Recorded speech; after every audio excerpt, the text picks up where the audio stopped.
Hello everyone, welcome to my channel. I am Abhirami. In this video, I will be taking you through the doc type declaration. We will also see a little more about attributes.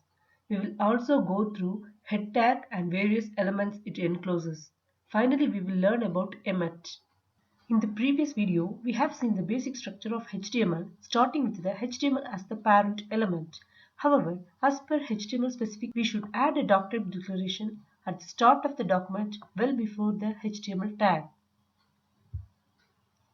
Now, what is a doctype declaration?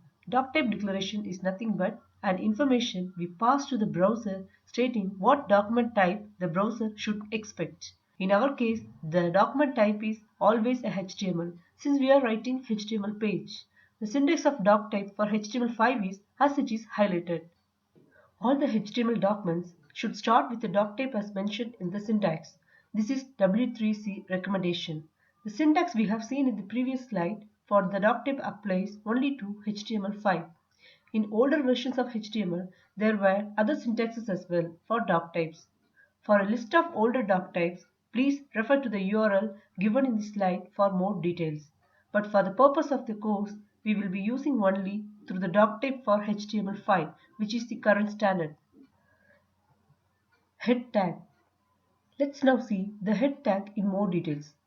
The head tag contains meta information about the web page. List of tags that support the head tag in supplementing the meta information are title, meta, style, link, script tags, etc.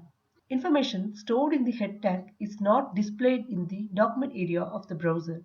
Browsers and search engines use the content within the head tag to extract technical information about the page. Let's see more about the head tag elements in the next slide. Provided here are the elements that can be enclosed within a head tag. Title tag is used to display the title of the web page in the browser. Style tag is used to contain embedded CSS code. CSS is all about adding colors, backgrounds, fonts, and aligning the page. We will learn more about CSS in future topics.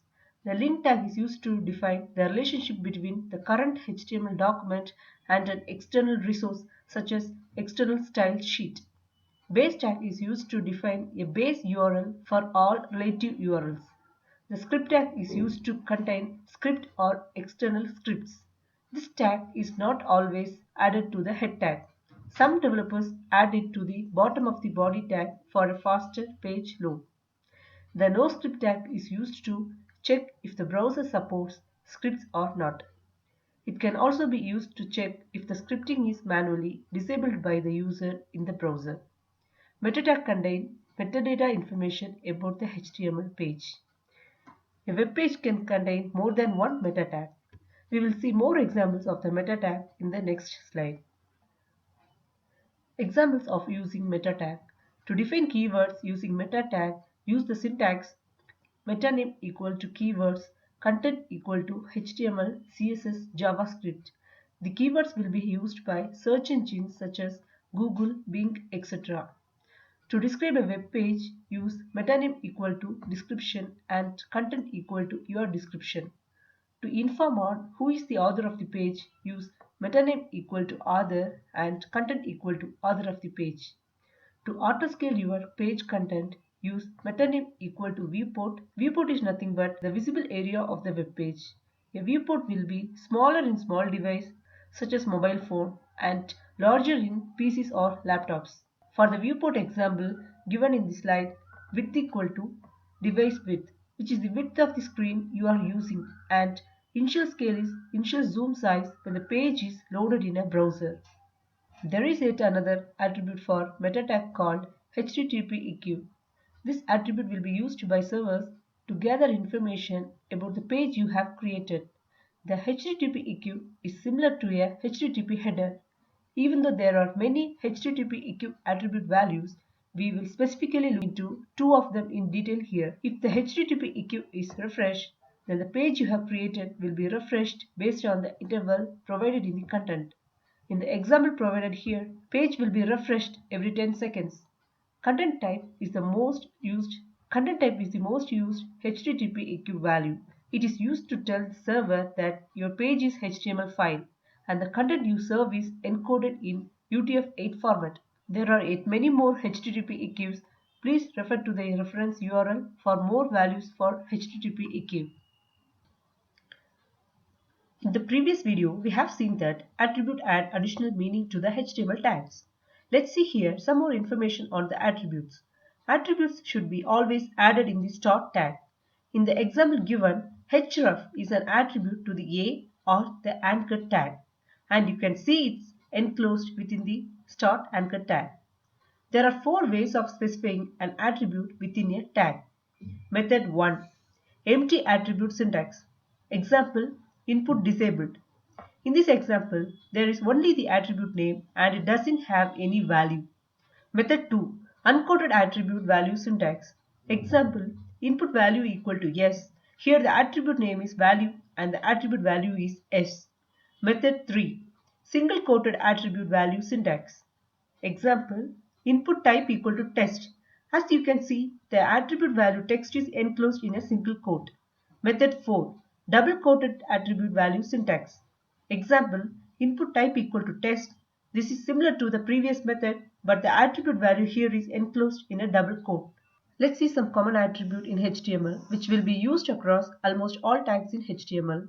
Please note here that class attribute here is nothing to do with object-oriented programming.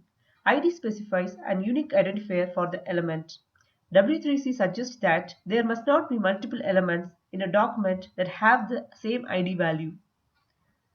The class attribute is used to specify the classification of an element. You can have multiple class attributes within the same value. Style is used to add one or more CSS declaration to the element. Title is to specify advisory information associated with the element. Hidden attribute is used to hide an element. Tab index is used to select the elements in an order specified when the tab button is clicked. There are many more attributes in place, but these are most common and can be used with all elements. We will see more about attributes and elements as the course moves on. What is Emmet? Emmet is a plugin available for code editors that will help you in improving your coding speed. You don't have to install Emmet separately, as it is installed when VS Code is installed. Emmet gives you a set of shortcuts that expands to real code. If you feel that there is a need to type a section of code repeatedly, then you may use Emmet.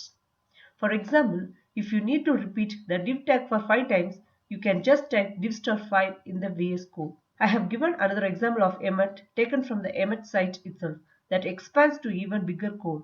We will see more about Emmet in the demo. Let's see a quick demo on how to use Emmet in VS Code. Click on Start menu, open VS Code. Next, create an empty folder anywhere in the system. I am creating it in desktop.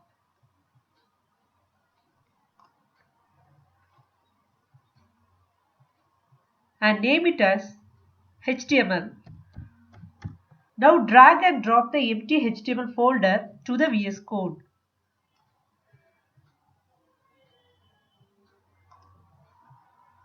You can see the folder is displayed in the Explorer sidebar. Now create a new file and name it as index.html. Now type html:5 and press enter or tab. As you can see, the Emmet shortcut html:5 has expanded to a proper HTML syntax structure. The first thing you see in this document is doc type declaration, which says the browser what type of file it should expect.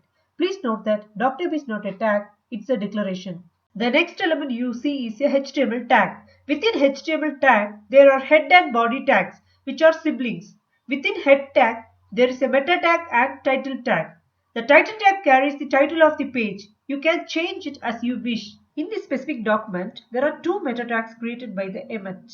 The viewport meta describes width of the screen along with the initial zoom size. In the charset meta describes character set used by the page. You can add other tags as well within the head tag. Please refer to the previous section of the video to learn about other meta tag attributes. Now let's see a few more Emmet shortcuts.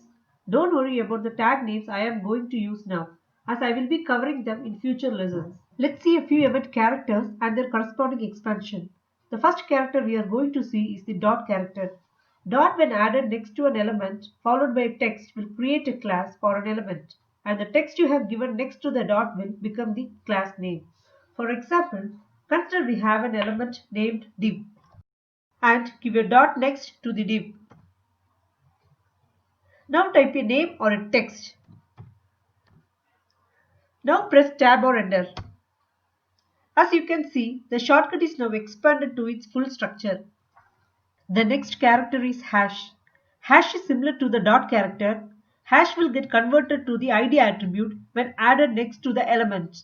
For example, div hash header and press enter or tab. As you can see, hash is expanded to ID. The next character is star character. If star is added as a suffix to a tag followed by a number, then the tag will be repeated itself for the number of times that is specified. For example, div star 5 and press enter or tab. Now div is repeated for 5 times. The next character is greater than symbol. Greater than symbol is used to represent a parent-child relationship. For example, div greater than h1 will result creating a parent div with a child h1. We also have shortcut to create sibling element. For example, div plus h1. Press enter or tab. Will create div and h1 as siblings to each other. We have seen few shortcuts. We can also combine these shortcuts to get better results. Now let's assume I need 5 div tags with the class name of box. Then I can combine the previously learned shortcuts to form div star 5 dot box. Press enter or tab. And if I need to enclose the entire thing inside another div, I will add another div greater than in front of it.